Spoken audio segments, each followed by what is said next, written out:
which is great. Okay, got it. So this is being recorded. It's being recorded so that you can look at this on YouTube and you can silence me out if you want. It's okay.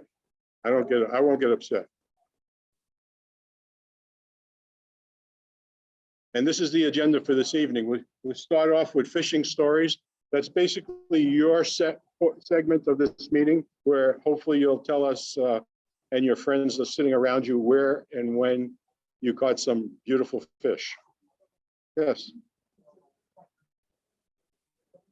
You want me to give them? You want me to tell them to sit down? No, they can stand up. They're buying something, so they're spending money. It's okay. Oh, hey, Stan, Jeff, Stan, keep it down, please. Sandy, keep it down, please. She's my neighbor. That's why I did that.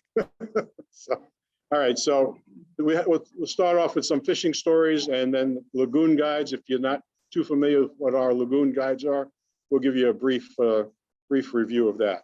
And then we have some highlights of the bluegills and brews fishing clinic. Just a few pictures to show how much fun they're having.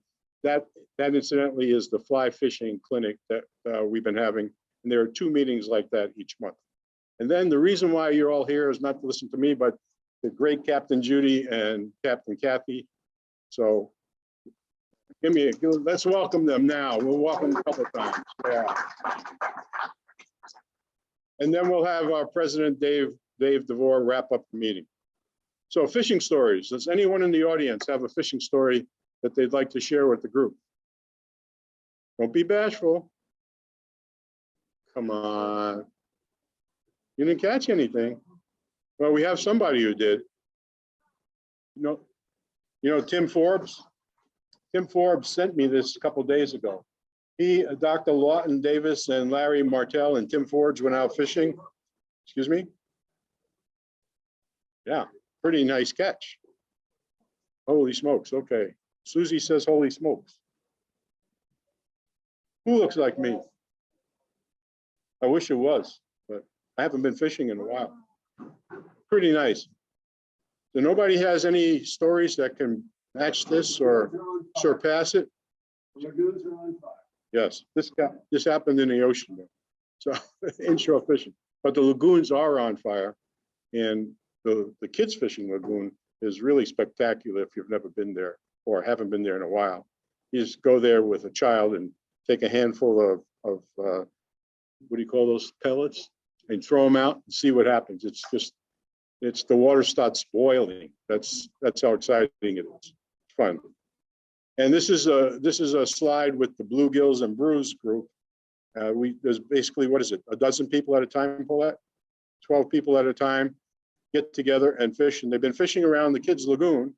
So high probability they're going to catch some fish because the kids' lagoon is loaded. And I believe it's going to expand to other lagoons now. So we have Doug Painter, who's not here tonight. We have Paulette Hamilton, who is here but doesn't want to speak, and I can't introduce her because she'll shoot me if I do. Anyway, she runs the program along with Doug. And when is the next one? You can answer one question. The 24th. So October 24th will be the next bluegills and brews. And I can't call it a fly fishing clinic. She doesn't like that. So bluegills and brews. Remember that. Okay. And how about lagoon guides? Are you all familiar with the lagoon guides that we have that are up for? I mean, you can have one. We'd like a donation of at least $10 because it does cost us a few bucks to put together. But within this document, first of all, it's now done by laser printing, so all the words are clear, the street names are clear, and it's significantly better than when I first got here. And Hal Evans, at the number you see there, 912-777-6937, is the person who will disseminate them to you if you so want that. But within this document, it gives you a hint as to what kind of fish you're going to be able to catch. And it's pretty much limited, especially when you put together the 51 fresh lagoons and the 51 saltwater lagoons. It's just amazing what we have. There's also Also, if you're going inshore fishing, there's 3 or 4 pages about techniques and equipment you should be using about inshore fishing. And then, there's something we need to bring to your attention. Apparently, this has been happening a lot lately. People don't recognize that you need a fishing license to fish our lagoons. And if you're going to fish a saltwater lagoon, you also need to have something what they call a saltwater information permit program, SIP. And if you're 65 or older and it's a lifetime membership, no charge, and then the fees up there, depending upon which one you want to get for fishing membership is okay. And if you go to www.gooutdoorgeorgia.com is where you can arrange for all the proper permits you need for fishing. Not that there's a policeman coming and arrest you, you should have. Good. Anything else should I say, Paula? Okay, and like I was told a couple of you earlier, if you miss any meeting and you thought you'd really be interested in the subject matter, or you just want to check it out, you can go to YouTube and CCA Skidaway, .YouTube, and you can pick up the presentations. This is being recorded right now by Bill Darsney in the back. That's why I'm standing here behind the computer. Otherwise, I'd be roaming. In a little while, we're going to have somebody who's going to be roaming, which is fine. And I'd like to welcome up now our Captain Judy. Captain Judy, come on up front. And thank you. Another warm welcome. Captain Judy's been around 1 or 2 years, and I read the book about Captain Judy growing up with her father, Sherman, and how that went, and it's great. And I believe she's going to have some paraphernalia books up here in the front for afterwards. But in the meantime, I'd like to turn this over to you. If you could, this is arrow advances it. The other, you're welcome. Having us again. We have Katie over there, and there we have Captain Kathy in the corner over there. So they're going to wave. And Vic is right. I've been doing it a long time. This is my 50. This will be my 58th year taking people fishing. Much so, because them fish, how those fish are. If you ever fish a lot, they try to get away from you all the time. So I'm trying to catch them all before I quit. So I did want to give y'all kind of a little report of what's going on now. The inshore bite is incredible right now. The captains that I have in my fleet, we have about 8 captains, 5 full-time captains, and they're catching a lot of redfish, a lot of flounder, black drum, sheep's head, and of course the sheep's head right now aren't moving offshore until the water temperature gets a little bit cooler, so they're really pretty good size. So if that's something that you know anything about, the sheep's head fishing will be good inshore. And then they'll move offshore in about November, the end of November, 1st of December, when the water temperature drops. The bite has been real good for the big bull reds. They're catching, some of them were like the last ones they caught this past week were 54 inches long. They're monsters. One of them had a girth of 25 inches, which is kind of unheard of. But they are getting bigger. All we do is catch and release only on any of these fish, and we make sure they'll revive properly so that we can catch them again the next day. Okay, well, I'm going to start. Okay. All right, well, this is my boat, and this is Judy too. I had it built in 1994. I've done it over several times, and it really does know how to find fish. This is one of our offshore captains. He has the boat, the obsession. He also has. What is that? I can't know. Anyway, he's got another boat. And this is his boat right now. This is a 31 Berkman. That's his boat. And then we have, this is Captain Matt.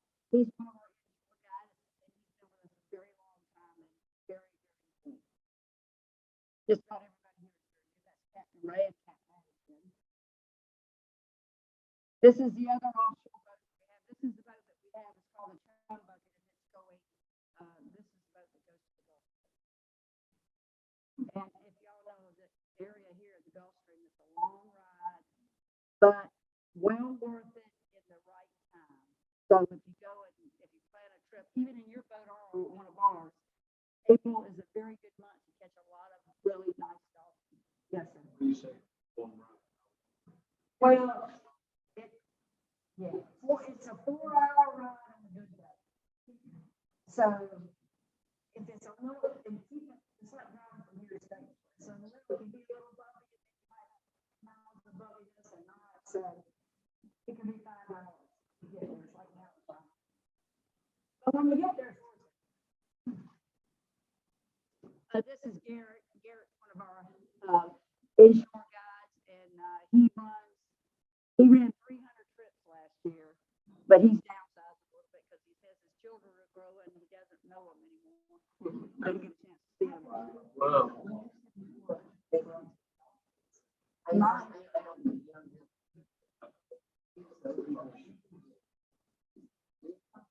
No, these are not, and they're fish. You can bring those back and eat them. That's what you do. You rest them. And we catch a lot of them. And you know, those are the fastest growing fish in the ocean. So they don't have the big shell life. So I don't know why one grows to 50 pounds in 5 years and one grows to 12. I don't have a clue on that one. This is some of the tarpon that Garrett's been catching. That fish probably weighs 200 pounds. And this is us, Kathy and Allie. We call them kings. No, they're just Captain Kevin. And somebody had a little bit too much to drink. This Captain Justin. Captain Kevin again with the redfish. And this is Captain Jam. He has made a specialty targeting. We call it targeting the flat boys. The flounder boys. He catch the flounder now. Y'all know Dr. Daly here in town? Y'all heard of Dr. Daly's heart doctor? Anyway, this was his cousin. He was on the Barnstable when it sunk in 1919. And I found it in 1968. And it had more fish on it than you could shake a stick at. We must have caught 7,000 pounds of fish off of it. You see that pipe right there? We call that the critter hole. Because when the boat sunk, the pipe remained sticking up. And it sunk in about 50 foot of water, but you can find all kind of, I did not dive on it, but I had friends who would dive on it and they would tell me about it. Because I would never go diving in this water with all the sharks we have here. But it was a pretty good area. It had lots and lots of grouper on it, and it held the interest of a lot of topwater fish too. And it was only like at 45 or 50 foot of water. Why did it sink? Northeaster, it anchored in the back, and it wasn't but about 12 miles offshore. So a northeaster got it and it broke to pieces. And the anchor's still there and the chain. So these old boats, they were pretty, they didn't even think about what would happen after it got to the end of the chain, so they couldn't let the chain go, so it just ended up breaking the boat up. But the anchor to that boat is still on the bottom. it sounds like it was spring.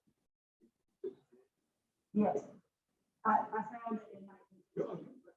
Yes. And the way I found it was not because I had a fish finder. That was during the time when you had paper fish finders. I'm sure y'all know the stars and everything. You know, you can make the stars spin more and make more fish show up on paper. I got me that trick.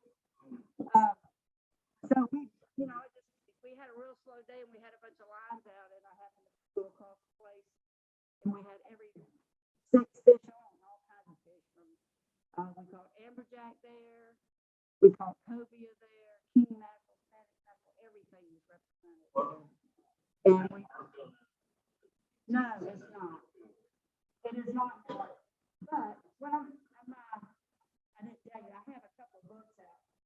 The book I did originally in 1992, I reprinted, and then the inshore book, which I just finished this year,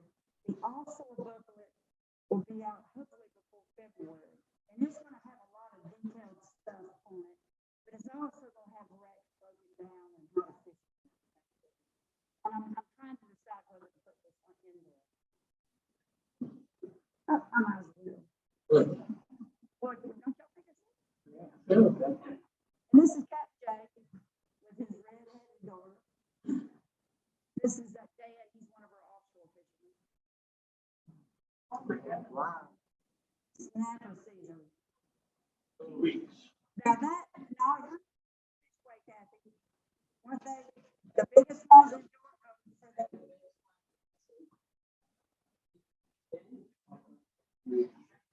The biggest ones in Georgia for that year, not just a couple of years ago.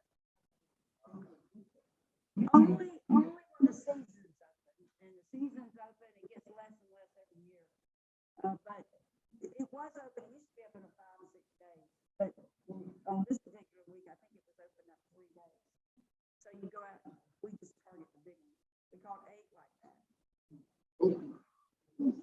They're very good deals. When you catch them in the season, when they're not open, we buy them and we release them. But when we target those when the season's open, just because we want to catch them. So we come out of the dock and do that. The big stunt grounds. At the snapper boats and the hunt for the water. That was some of the other ones we caught. Frank lives out here. Yeah, Frank Cole, he works with us too. And there's Deidre and Allie. See, that's some of the other fish that can call. That's good. How many people do you think you feed with that? Oh, One.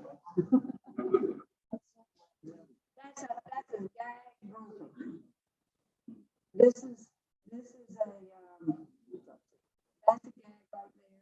The other ones are what we call genuine sow. I call them sows, but they're genuine. They're genuine red snapper. And they're much bigger. They look much bigger than that when they're just out of the water. Maybe it's a minimum size. No. Now, the way they do it is you get to keep one fish and you make up your mind on that fish. You know, this one. When is red snapper? When's the season, they don't tell us until a couple of weeks. I mean, it's forever. They don't even tell us a couple of weeks before. What month is it? Usually it's July. The worst time. But things could change about the red snapper soon. We're trying to figure out a way that we'll be able to keep them. It's a healthy fishery. It's past healthy, but their data that they have is flawed, and we proved that. So now we're waiting for the outcome of, we got another meeting in November and December, and that we proved that. So now we're gonna see what the federal government's next move. You know, what they say. We had the same thing on the shred heads. Really, you have more like that. Maybe, 50-pound fish, What they're doing a great American survey, the survey snapper, and so that's gonna be an outside survey, paid for. So we'll see much more better, it'll be better when we get that result of that. This is what they call a, scam. And or a broom tail, you see his tail, thought you could use him to stick to that. That's a pretty big one right there, that's the hole in it. Baby stuff? Yeah, they're very big. I don't like fish, but it's pretty good. Actually, I do like fish if I can put surf on.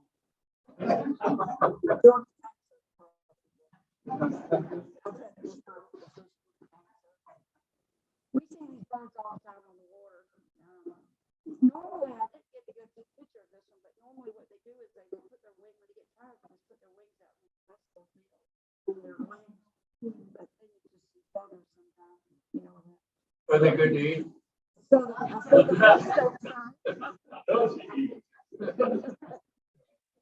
oh, I like to tell everybody that. This was the original Miss Judy that was built in 1994. Then when I had menopause, I cut the deck off. And I took it over to Hogan's Marina and I took it over like this with the bridge told one of the, I call them nurses, but they're in their mid-20s. I said, go over there and get me that zigzag thing and the forklift, and we're gonna cut this bridge off. And he said, "Let's do it." I'm going fine, I gotta get it. And so we cut it off, and he was like, I'm gonna call, I gotta call that, there's something going on with you. Cut the whole thing. I got struck by lightning twice. Because I used to go to the stream all the time. And it actually ruined the metal in my boat from the deck up. So in that size when I got menopause, I think a lot of people don't know that. I started thinking, yes, you probably do. All of y'all probably do. But it's a pretty good boat.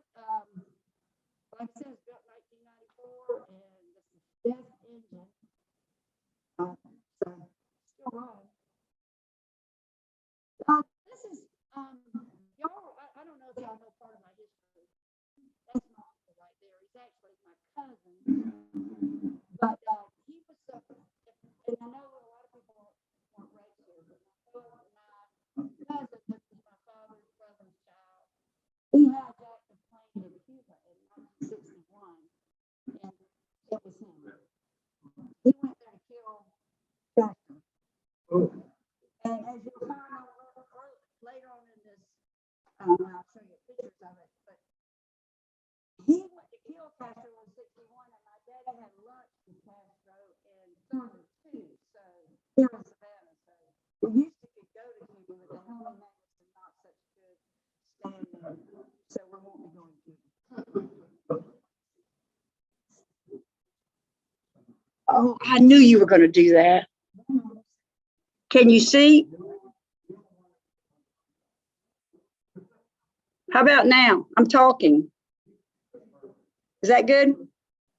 Okay. All right. Well, here, this is my Uncle Bobby, who told me at one time that he could be my cousin or my brother or my father. And you can imagine where that went. He said that my daddy slept with his mother and he slept with my mother and he could be my brother. I was so confusing. I just left. But it's true. You know, I met so many interesting people when I was fishing, and a lot of people, the story I will tell you was in the Inquirer. I couldn't find it. It was on the front page too. I had these people that fish with me all the time, and they were in the back of the boat. They always bet, you know, who was going to catch the biggest fish, who was going to do this, who was going to do that, who would drop down, who would catch the first fish. And then I heard one of them say, "Sonny, why did you go catch that rattlesnake?" And he said, "Because you told me to." He said, "Well, I don't know why you put it on the fence like you did, because, you know, it almost bit me trying to get it out the croaker sack." And I'm like, "What are y'all talking about?" Come to find out, he says, "And you're going to go to jail for this too." So James, or JP, took the rattlesnake from, he asked Sonny to catch for him. He put it in a box and mailed it to his ex-wife's husband, live. Took the rattles off of it, put it in the box. They wrote a story about it. It's really unbelievable. But then he puts it in the box, mails it, and then he calls the ex-husband up and said, "You only got a couple of days to live." And he hung the phone up. Well, he should have never done that. So when the guy gets it, he sat the box on his lap, and you can imagine what happened when he opened it. That snake wanted out as bad as he did, but it didn't bite him. But he went to jail, federal prison, for mailing a rattlesnake, and both of them were on my boat talking about it. They went fishing before they took him to be incarcerated. And these are, you meet all kind of people when you're fishing. Y'all know what this is, right? Bradley Lock and Key in downtown Savannah. My father's shop, there's Bradley Lock and Key, and then there's a vacant lot where you pull your car up in there and get it worked on or get the new keys made for it, or in the old days, I don't know if they even make keys anymore. But my father's shop was right there next to it, and they shared that lot together. And they told him, he always told me that him and Mr. Bradley, now I'm talking about old Mr. Bradley, because my daddy was 51 when I was born. He said that him and Mr. old Mr. Bradley had done something. We didn't ever know exactly what they did, but they got paid $200,000 for it. However, it was counterfeit, 200,000. And, but they went on to spend it anyway, but they never got caught for it. But I used to go by and see the Bradleys over there. And I used to say, you know, your granddaddy and my daddy had $200,000 in counterfeit money. That never happened. So we're not allowed to talk about it. So if you ever go to Bradley's Lock and Key, do not talk about that. They didn't like to hear that. $1,000 looks like in a bank. We do a lot of burials at sea.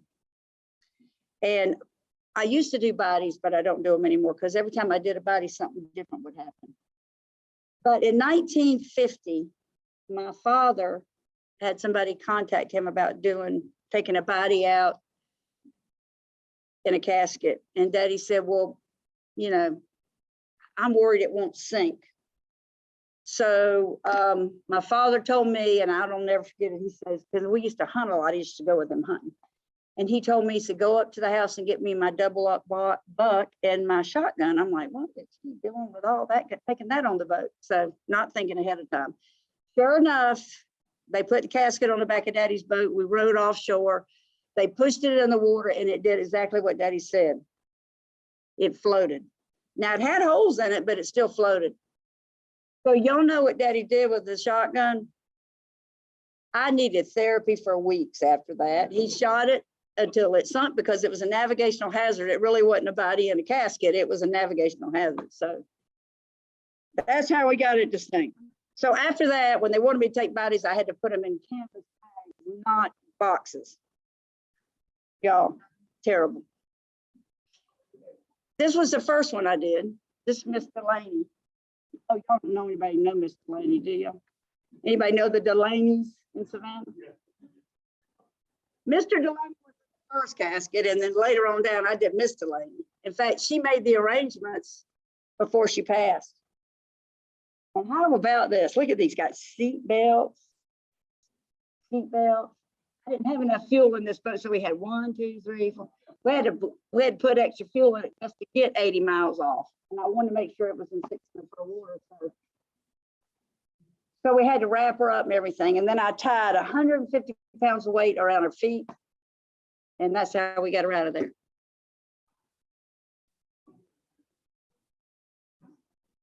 That's actually a pretty neat thing right there.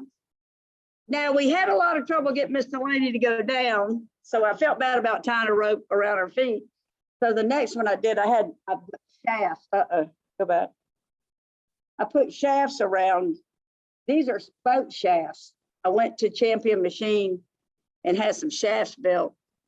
And then I duct taped it right next to that. And he went down like an Olympian diver.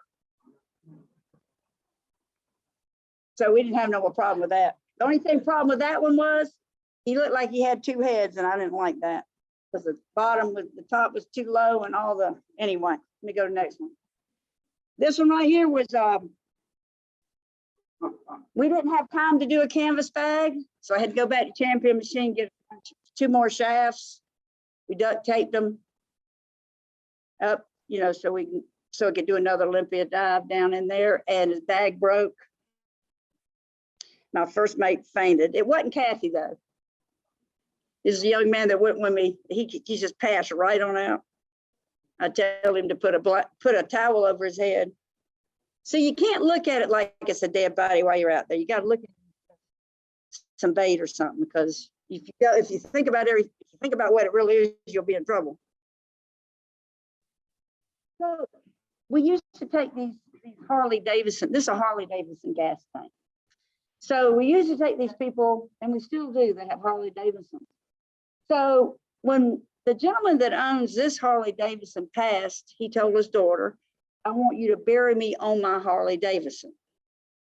Well, she said, there is no way I'm gonna bury my daddy on that Harley Davidson. That's my Harley Davidson. So she took the gas tank off. She brought it to us, and we took her out, and his ashes are in there, and it's got a little flapper on it right here. And every time the tide comes back and forth, and it's got his name. Oh, okay.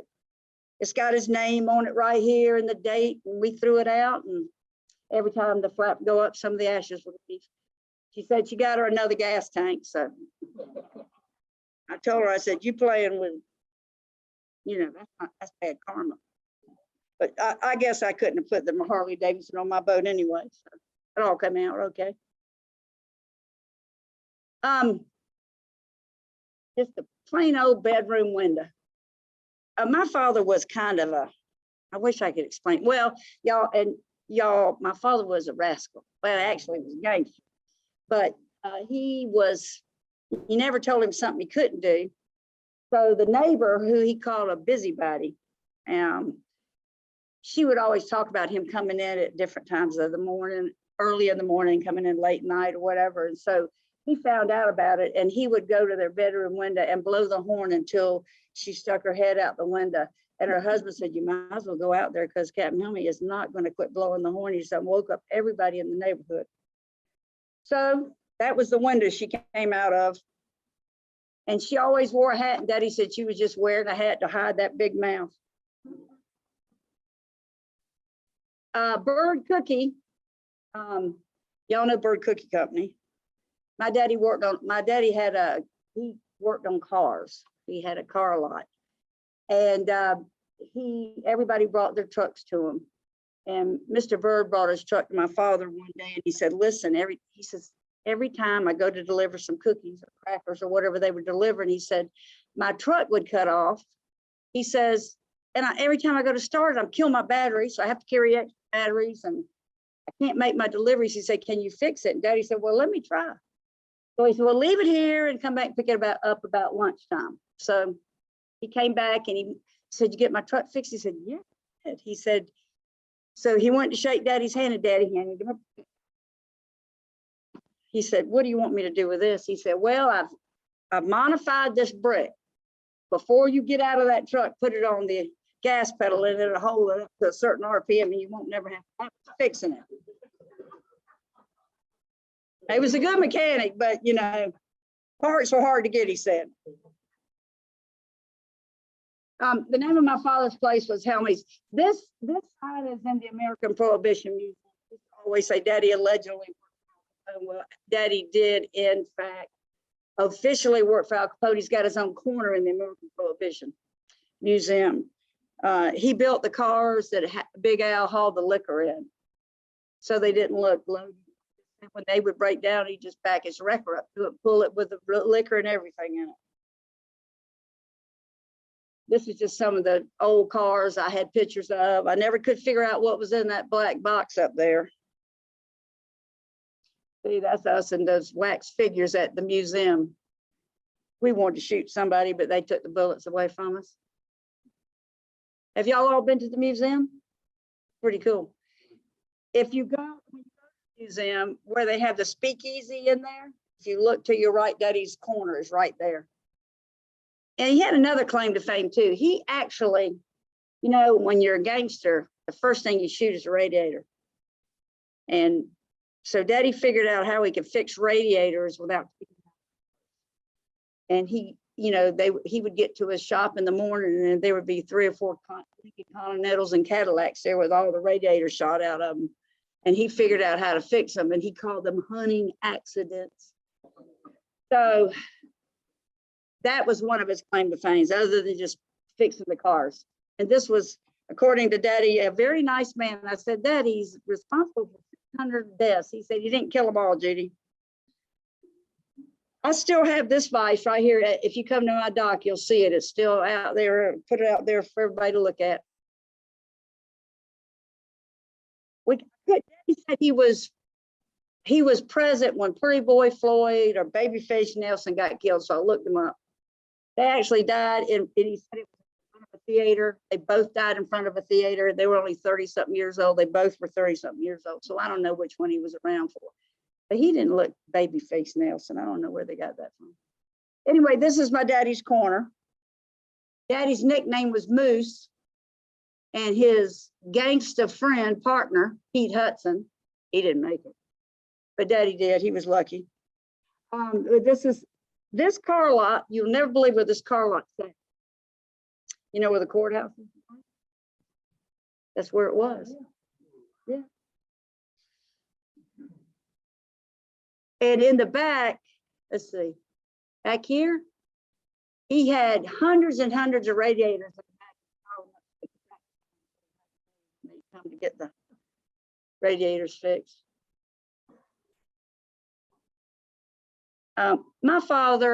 My mother got killed when I was very young. She got killed when I was 5 years old in an automobile wreck. So kind of left him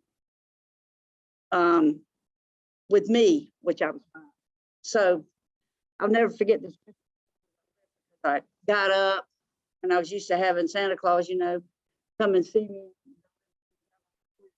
In it. Well, I got up and there was no voice. So I ran into Daddy's room and I woke him up and I said, Dad, what? There's no toys in the living room and I don't understand because, you know, I said I was good and I should get something. He kind of shakes awake. He says, oh my gosh, I'm so sorry. I said, what? He says, me and Santa got fishing and talking about feeding his reindeer and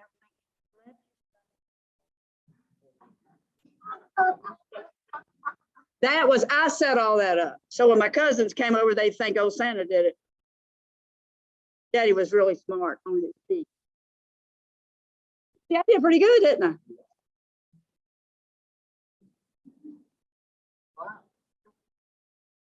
Y'all know, you probably heard the name Dr. Metz. He used to be one of the coroners here. Metz's son, grandson. Anyway, this is the old Dr. Metz. And that's, golly, that's him right there. And that's my neighbor, Mr. Bridges, and that's my father. And you see this one is hugging a fish. That's a fish. Well, what you don't know is they got in a fight in the yard and they would always be drinking and everything. And they would hit I looked at children in the yard hitting with each other with a fish and everything. I just went out there with my camera and I said, can I get a picture to try to stop them from fighting? But my father and Dr. Metz would go fishing all the time, but they fell out of the boat and it was cold weather and they were just hanging there and it was a kind of boat you couldn't get back in. And luckily somebody drove by and got back in the boat. I guess he'd have been still floating around, hanging onto the boat from Dr. Metz. And that's my father right there and the neighbor. These are cobia. He would go, his favorite thing was to go cobia fishing. And they would go catch cobia around the buoys in the Savannah. I wouldn't believe the Savannah River back then. It was calm. We used to go out there in a rowboat and fish for cobia. You go out there in a rowboat, you could, I mean, it's terrible. The currents and everything because it's so, it used to not be as deep as it is. You catch a lot of fish. This fish right here, it was in the newspaper. That's a 90-pound cobia right there. It was in the newspaper. John Burke came pictures of it, told all about it. Daddy said the story they told was everybody fought it on the boat. It was the hardest pulling fish ever. My daddy shot it with a bow and arrow, killed it. It fell dead when one. That's what they told the story. 3 columns long of all the people that caught this fish.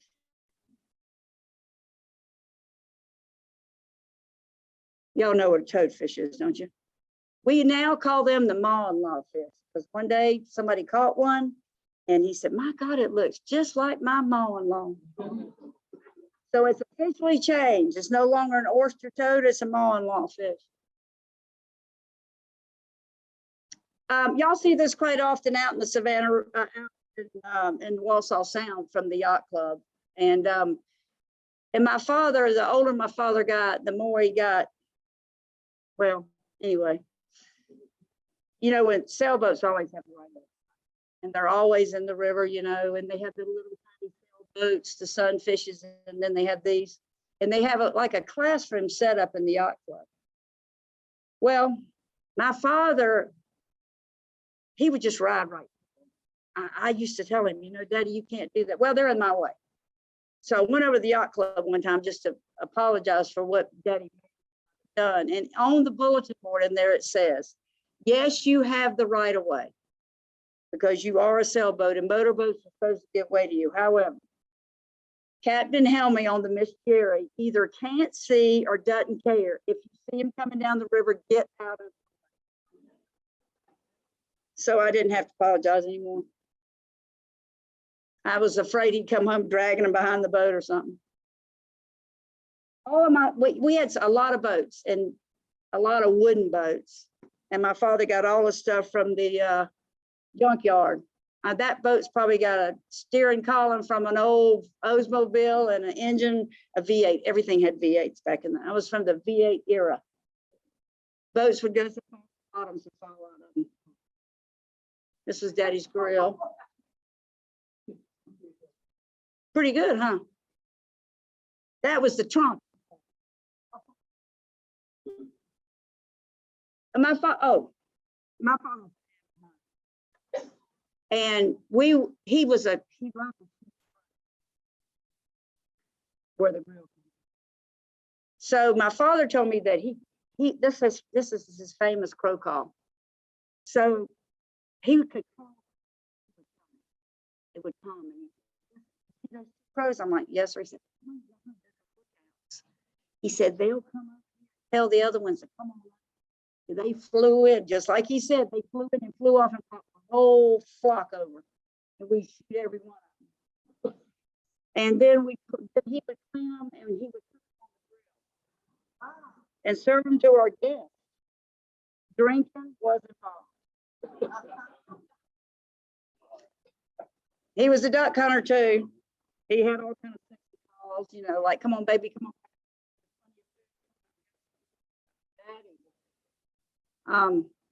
Oh, this is my father again in one of his boats that he had. That was one of the tea crafts that he had. And that didn't have anything to do with Gotti. But one day he was just going out by the elbow and a Lear jet fell out of the sky and almost hit his boat. And I heard him on the radio tell the guy, he says, a jet just fell out and it's flooding. And here's the numbers. And they were asking, did anybody survive? He said, no, nobody survived. We don't know. We don't know what happened. He found the body and all it had was a necktie. I can't remember if it was a red or blue necktie. But all Gotti's pilots had to either wear a red or blue necktie. And all they had was a necktie, no arms, no body, no head. But we didn't know that at the time. The plane was full of money. So they wrote this book.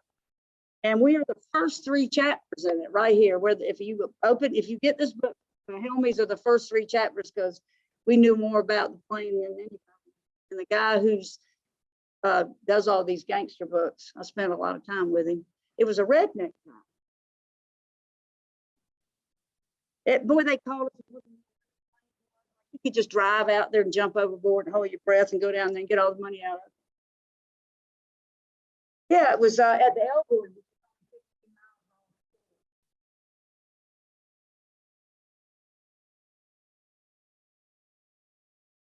Yeah, okay. Now, I was telling you my cousin, or my dad, or my brother, I don't know. We never had to be in he wrote a book called my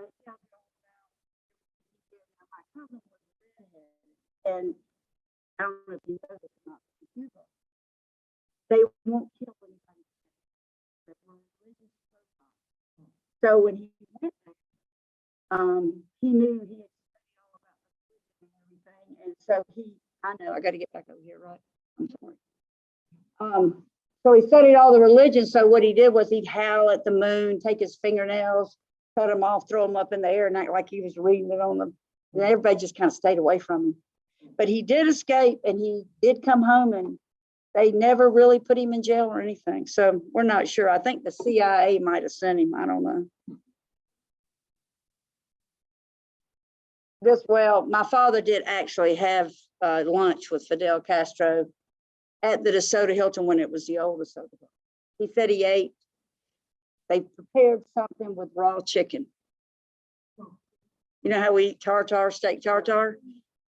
Castro ate chicken tartare, I guess. I don't know. Well, it's where the DeSoto was, but it was the old one. Have you ever looked up how the old one was beautiful? It was a wooden. This was my father's boat that he had in the 40s and the 50s. And he decided, because he worked for Al Capone in the 30, 31, 32, and 33. So he had a lot of friends and they just all wanted to go fishing. And then he started charging them. And the next thing he knew, he was in the charter boat business. But yeah, as you can see, this boat is wouldn't be very good for charter fishing because most of it's covered. So I went to school one day and when I came home, this is what the boat looked like. He cut the whole back end of it off and the highway department gave him 50 gallons of no passing yellow lane that, and he painted the whole boat. He said, I want them to see me when I'm offshore. Well, I can tell you they can.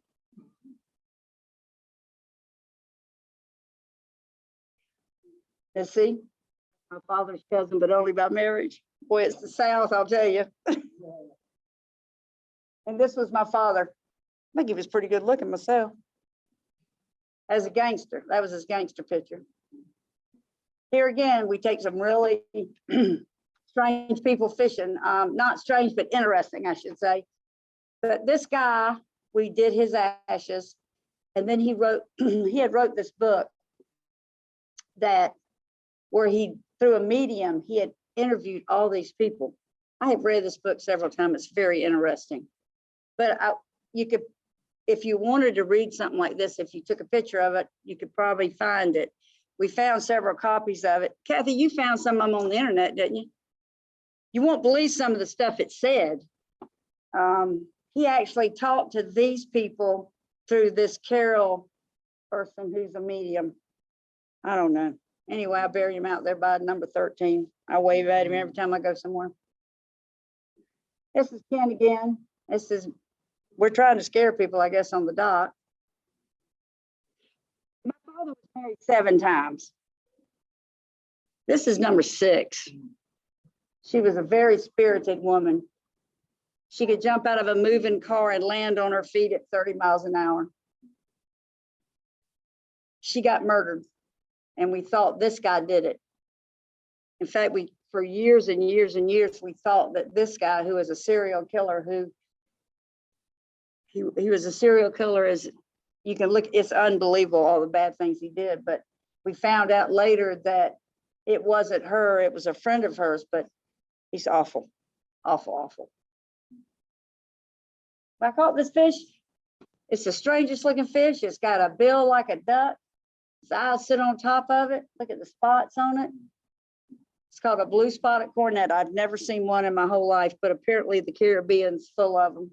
And after a storm, he came in and saw it. Does anybody have any questions about anything like fishing or anything? What now? This is the head. This is the eyes. And it's got a bill just like a duck. And of course, my daddy always said, if anything's pretty, don't touch it. Well, you should have seen me try to get this hook out. It was barely in him, so I did get it out, and he did swim off. But the guy was saying, what have I got? I'm like, got no idea, got no idea. But he was beautiful, but I just didn't want to kill him, but I didn't want him to kill me either. So do y'all have any questions about anything? Because well,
thank you.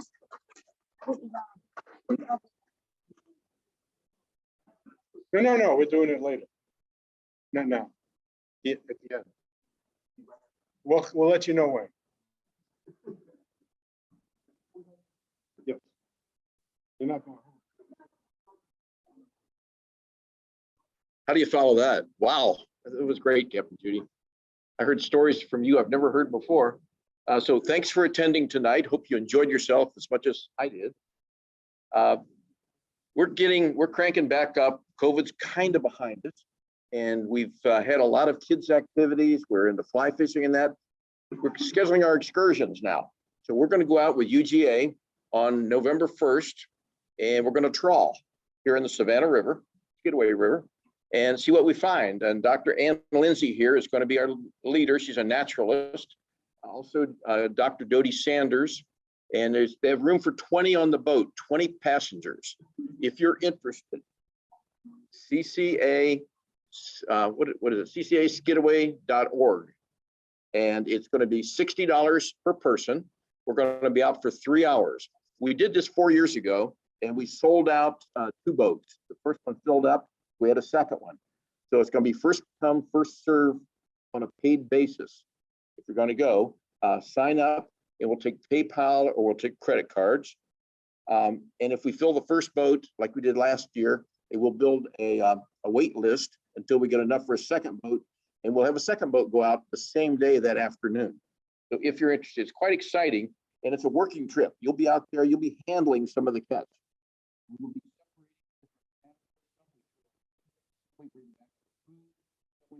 for the aquarium. It's quite a trip. There is a restroom on board. This gives you an idea of what we're going to be doing for the balance of the year. Science Day out at UGA on Saturday the 15th. And we're bringing the Boy Scouts coming out on Sunday the 16th. We need some volunteers for that, although we're in pretty good shape. We're going to begin saltwater and freshwater lagoon clinics too. So keep watching your emails on that. And there'll be a small charge for that. And that will be within our lagoons. See, the trawl is November 1st. Dr. Lindsay is going to be our speaker on the 14th. And then we got a big event coming up. This is one of our biggest events of the year. On December 11th, we're going to have after we sold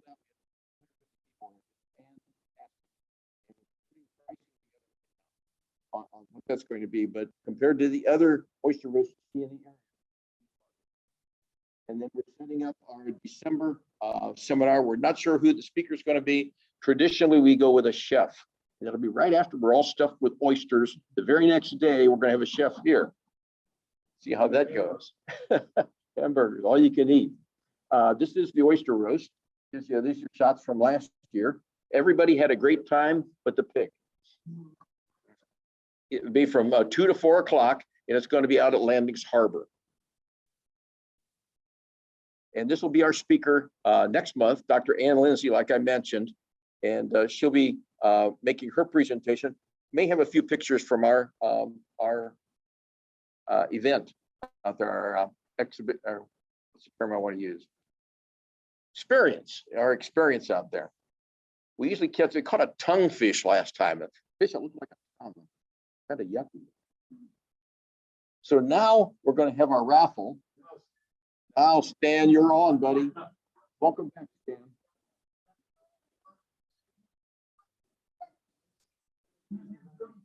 Judy can pick for sure. This is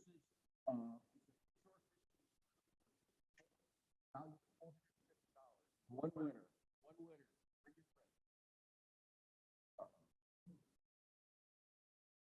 Drum roll. Oh boy. Put your glasses on, Stan.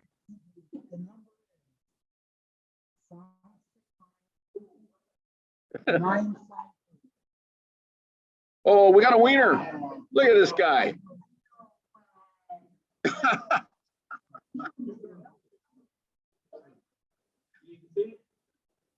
Yeah, and then we'll need to capture your information. Okay. First ticket, 958. Hey, you're a winner. We want to be sure we get your name tonight. So thank you for your attendance. We look forward to seeing you at the next seminar. And can't hear you. Yeah.